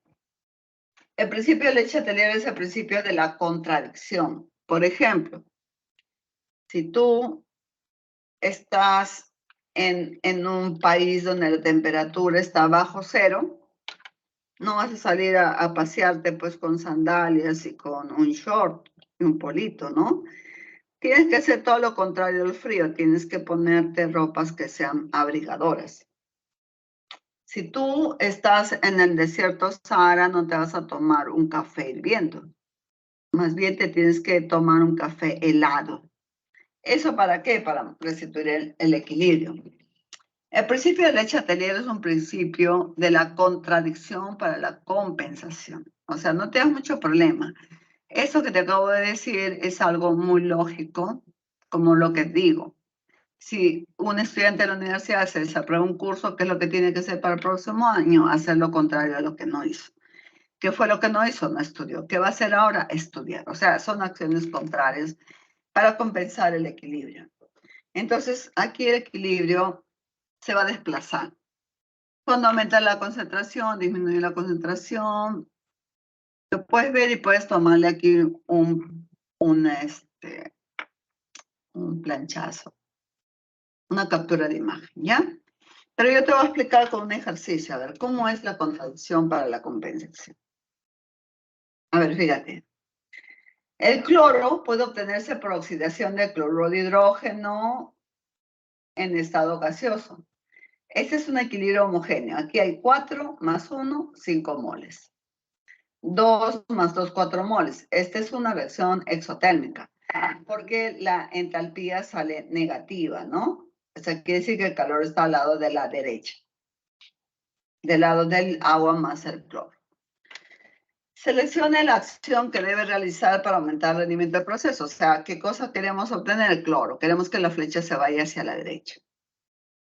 Aumentar el volumen del recipiente, pero como estamos trabajando a la misma temperatura, si tú aumentas el volumen es porque, si tú aumentas el volumen es porque has bajado la presión. Cuando baja la presión aumenta el volumen. Y cuando aumenta la presión disminuye el volumen. ¿Te acuerdas de la ley de Boyle, no? A temperatura constante, porque aquí no dice que ha habido cambio de temperatura. Ya. Aumentar el volumen del recipiente es igual a decir disminuir la presión. Porque ¿por qué se aumenta el volumen? Porque la presión baja. El gas se expande. ¿Qué cosa es lo contrario a disminuir presión? Aumentar la presión. Entonces, si tú te acuerdas, pon en tu cuaderno la ecuación general de los gases. Presión por volumen es igual moles RT, NRT, ¿no es cierto? Power ratón. Pero si tú tienes moles, para que tú aumentes la presión, cuando aumentas moles, aumenta la presión. Y si baja el número de moles, baja la presión, porque PB es igual a NRT. El N, si es menor, la presión baja. Si el N es mayor, la presión sube, la presión es alta. Entonces, vamos a ver. Aumentar presión, tendríamos que ir donde hay más moles. Recuerda PBNRT. Aquí hay 5 moles, entonces el equilibrio se va hacia la izquierda. Aumenta temperatura, que es lo contrario de aumentar temperatura. Baja la temperatura. Si tú dices que el equilibrio se va hacia la derecha, el calor estaría aquí, entonces no puede seguir aumentando más calor. Tendría que irse a donde se consuma el calor. Eso sería, la flecha se iría hacia la izquierda. Aumenta la presión, pero ¿qué es lo contrario a aumentar la presión? Disminuir la presión. Si para disminuir la presión tengo que irme donde hay menos moles. para aumentar la presión, aquí es donde hay más moles. Si el número de moles reactante y producto es igual, entonces el equilibrio no se desplaza. Pero aquí sí se desplaza, porque si aquí hay 5 y hay 4, y lo contrario a aumentar la presión es disminuir la presión, entonces aquí es donde hay menos moles, a la derecha. Entonces quiere decir que sí, aumentar la presión es una buena solución para aumentar la producción de cloro, porque el cloro está hacia la derecha. Añadir un catalizador no le afecta, el sistema no se desplaza, ni con un catalizador ni con un inhibidor, porque afectan a ambos extremos del equilibrio. Disminuir la presión. Ya dijimos que aumentar la presión, PV-NRT, aquí es donde hay más moles, hacia la izquierda. Entonces la respuesta sería la clave B. ¿No? No, perdón, la C. La C, la única que va hacia la derecha es la alternativa C. Por lo tanto, si quiero optimizar el rendimiento, aumentar más la producción de cloro, tenemos que irnos hacia la derecha. Muy bien. Ahora sí, entonces ya tenemos 5 preguntas resueltas. Y nos vamos al ejercicio 6.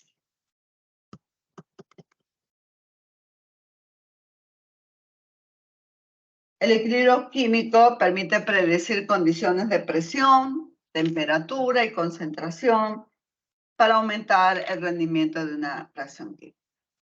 De esta forma se pueden obtener mejoras en la síntesis y en el rendimiento de las reacciones químicas. Con respecto al equilibrio químico, señale la secuencia verdad o falsedad de las siguientes preposiciones. La velocidad de la reacción directa es igual a la velocidad de reacción inversa, correcto. Verdadero. Aquí tú tienes la reacción directa con los reactantes en rojo y la reacción inversa con los reactantes en celeste, ¿no? Entonces la velocidad directa es igual a la inversa, lo hice con colores para que te des cuenta. La constante de la reacción directa, la velocidad de la reacción sería la constante, concentración de A igual a A y la concentración de B a la B.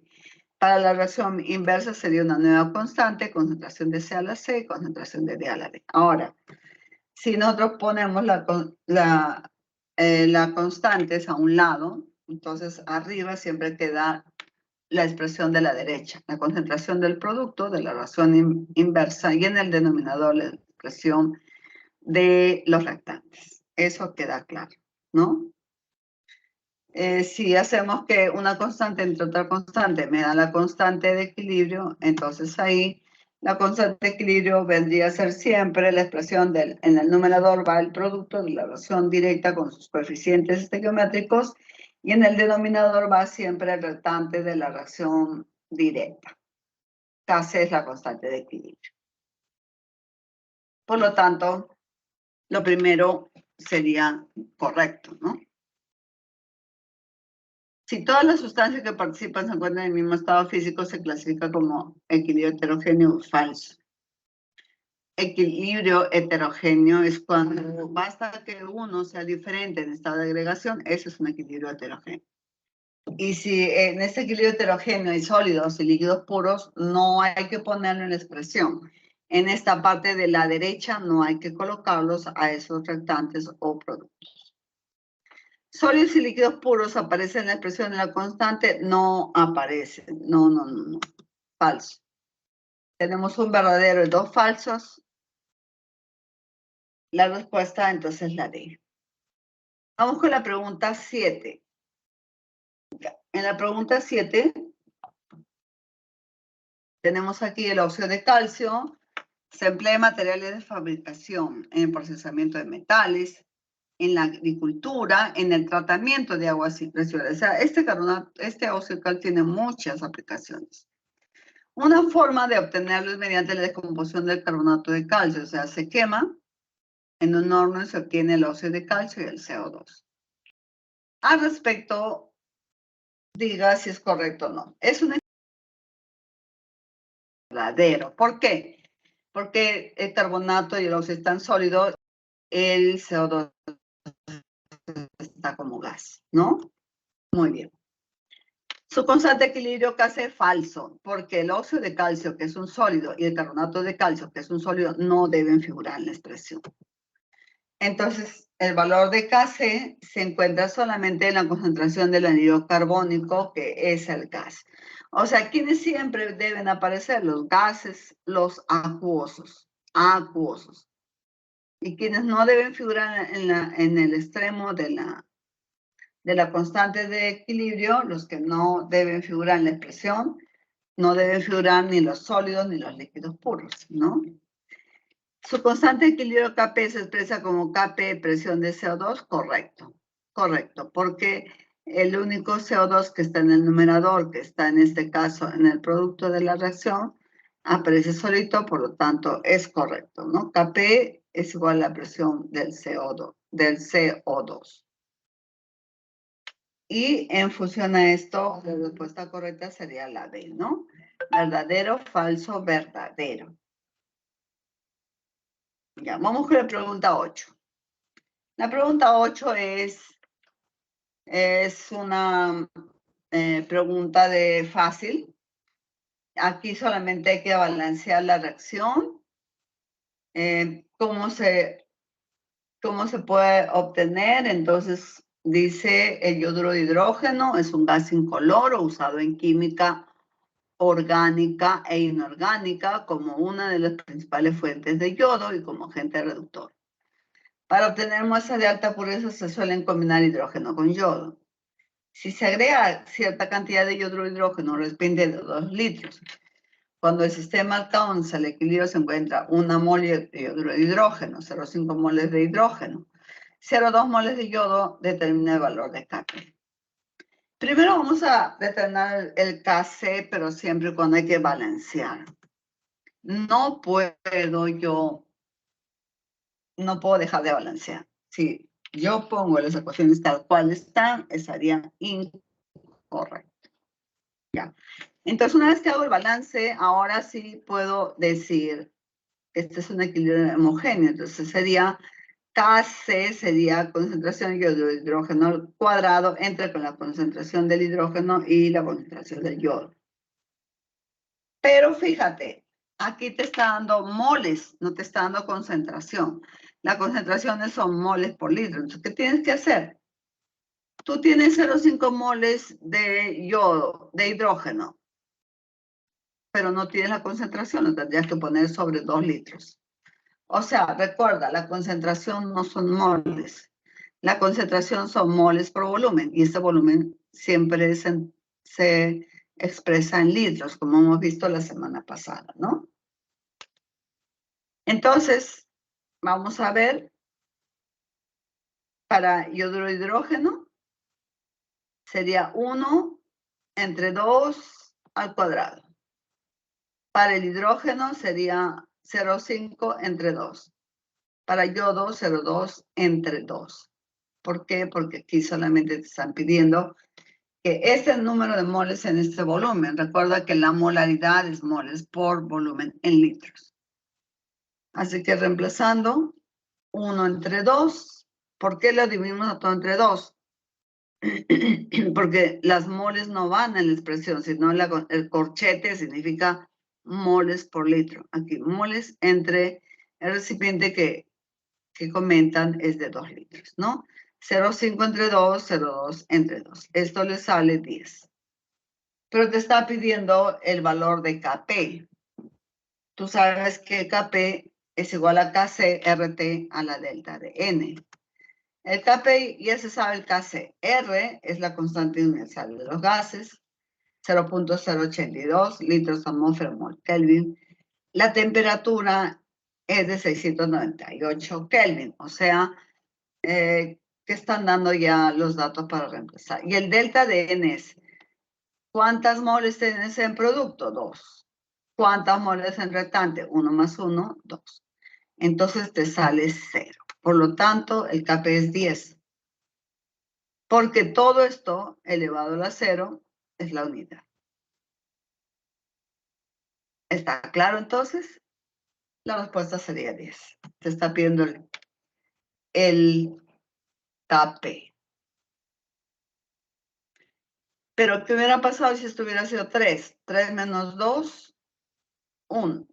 Entonces, 3 menos 2, 1, y aquí hubieras tenido que multiplicar todo esto, ¿no? Para que tengas una respuesta. O si esto hubiera sido 4, 4 menos 2 sería 2. Todo esto lo hubieras elevado al cuadrado y multiplicado por 10, ¿no? Eso depende. Depende de la reacción. Para terminar, aquí tenemos el pentacloruro de fósforo, que es el producto es uno de los cloruros más importantes del fósforo, el cual se usa como agente oxidante en las reacciones químicas. En un recipiente de pentacloruro de fósforo existe en equilibrio químico con el tricloruro de fósforo y cloro a 180 grados centígrados. O sea, los tres están juntos, ¿no? Todos los reactantes y los productos están juntos. Señale la alternativa que contiene la acción necesaria para que se incremente el rendimiento de la producción del pentacloruro de fósforo. Aumento la temperatura del sistema. A ver, sabemos que el sistema me dice que es, en este caso es un sistema homogéneo. Por lo tanto, yo tengo aquí 2 moles y tengo aquí 1 mol. Todo eso tengo que... Y el calor lo pondría a la derecha, ¿no? Cuando me dice aumento de la temperatura del sistema, tengo que bajar la temperatura. Si mi flecha va hacia la derecha, estaría mal, porque el calor está de este lado, entonces estaría aumentando. Tiene que irse en sentido donde se consume. Esto no sería favorable, sería incorrecto, ¿no? Aquí sería incorrecto. El equilibrio estaría formando, en este caso, más cloro y tricloruro. Lo que quieren es que se forme más pentacloruro. ¿Disminuir la concentración de cloro? No. Disminuir quiere decir aumentar. Entonces, aunque aumenta el cloro, el equilibrio se desplaza hacia donde está el cloro para que aumente más el cloro. O sea, es hacer lo contrario, ¿no? Aumentar la presión del sistema. Adicionar un catalizador ya sabes que no lo afecta. Aumentar la presión del sistema, ¿qué dice el equilibrio? Ya, voy a bajar la presión del sistema. O sea, el equilibrio es inteligente, nadie le ordena, solito tiene que hacer esos desplazamientos. Estas respuestas, bueno, están basadas en lo que hace el equilibrio. Dice, aumentar la presión del sistema, hay que bajar. Aquí tengo 2 y 1, ya, el equilibrio se va hacia la derecha y hacia la derecha se forma más pentacloruro de fósforo, por lo tanto, esa es la respuesta. Hacia la derecha. Aumentar el volumen del recipiente es como bajar la presión, porque aumenta ese volumen, baja la presión. Yo te expliqué, baja la presión quiere decir aumenta presión. Entonces, para aumentar presión, ves que aquí hay más moles, se aumenta la presión desplazándose hacia la izquierda. Al final, después de estos cambios, el equilibrio se restituye y sigue estando en equilibrio. Muy bien. Ahora tienen los ejercicios propuestos. 1 es la D, 2 es la C, 3 es la E, 4 es la D. ¿Alguna pregunta, chicos? ¿Alguna pregunta que quisiera que se te aclare? ¿Mm?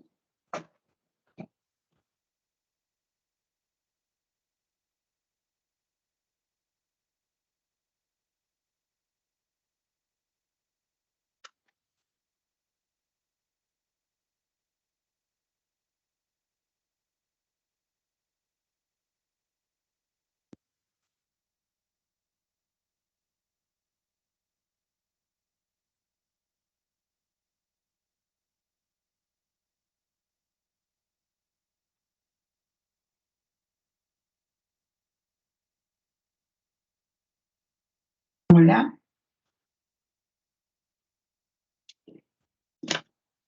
¿Alguna pregunta que quisieras hacerme, por favor?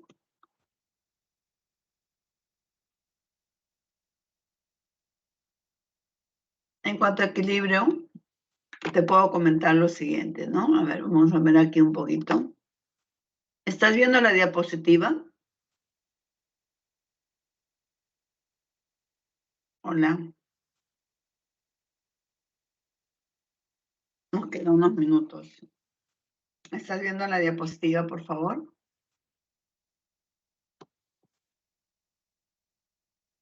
Ahorita no logro visualizar la diapositiva. ¿Perdón?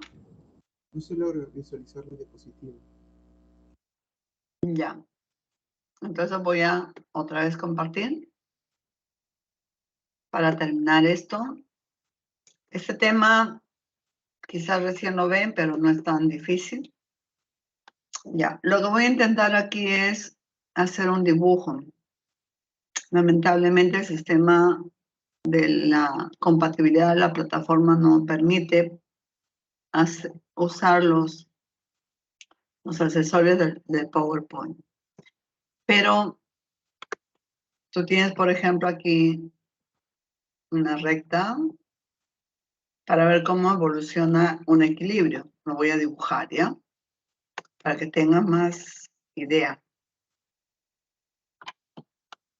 Ya. Entonces, en un principio, vamos a ver que el rectante tiene tendencia. Y esto tengo que ponerlo así, quizás que no. Ya. Esto puede ser el producto. Con el tiempo, el producto puede, en este caso, aumentar, ¿no? El producto aumenta, pero el rectante más bien lo que hace es desaparece. Voy a usar esta opción, ojalá que se comunique. No veo aquí opción de un lápiz, ¿no? Ya. Vamos a ver. Ese es en el caso del...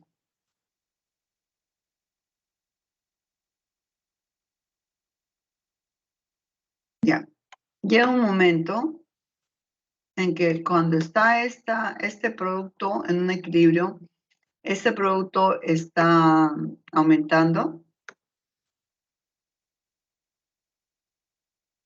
Esta concentración ya no cambia.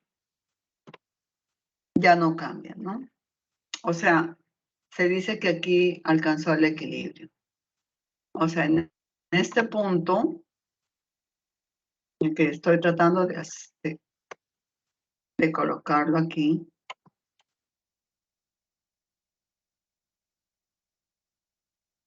este producto que estaba aumentándose quedó así. Y voy a poner un contorno más fuerte para hacerlo desaparecer. Aquí.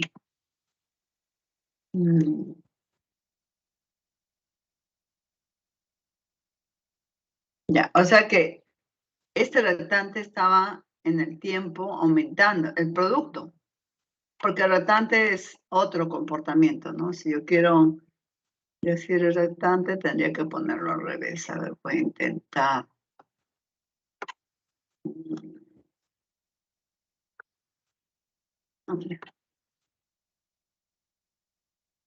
Aquí es al revés. Es que lo que pasa es que no hay lápiz. Lamentablemente no puedo. No tengo estos. Pero, a ver.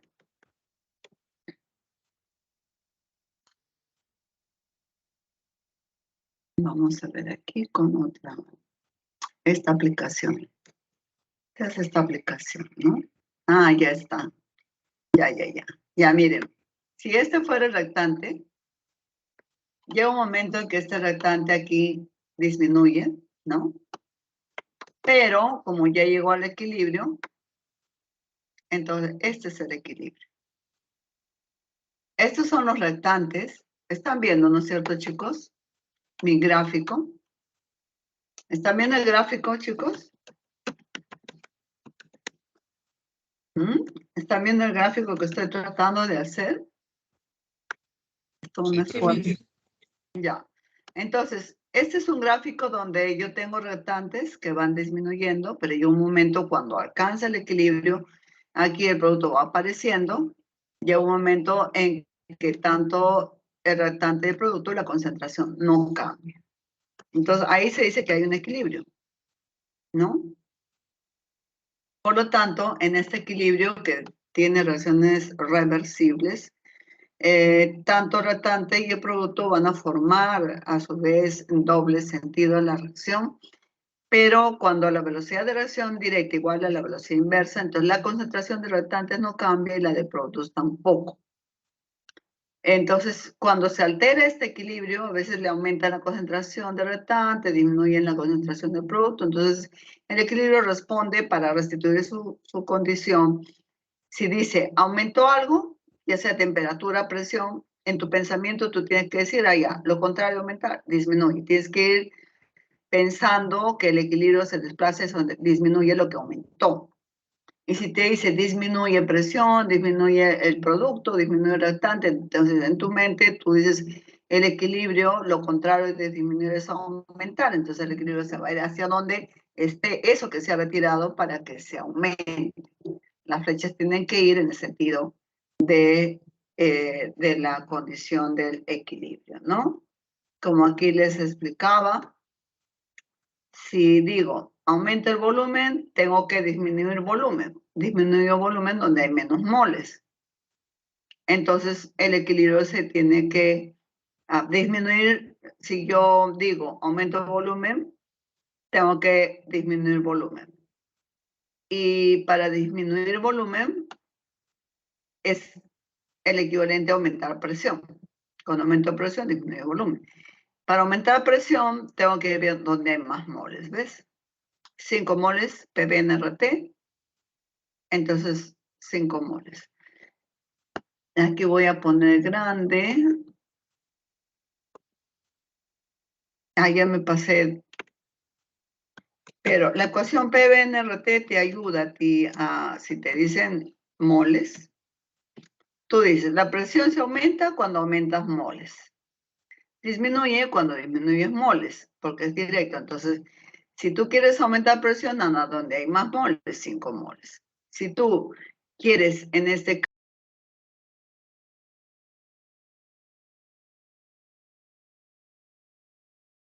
que eso tenga más cloro. Todo lo demás es en sentido contrario por la lógica de lo que aumenta, disminuye, aumenta, disminuye, disminuye, aumenta. Sea lo que fuera. O sea, no es complicado esta ecuación de el principio de Le Chatelier. Bueno, con eso me despido. Espero pues que me hayan entendido. Muchas gracias por tu atención. Y este tema en la universidad se edita como 6 horas en una semana, 6 horas en la otra, y aquí ya se ha tratado de resumir en un pequeño espacio el contenido de 2 temas, cinética química y equilibrio químico. Muchas gracias por tu atención. Nos vemos la próxima semana. Cuídense mucho, ¿ya? Gracias. Hasta pronto.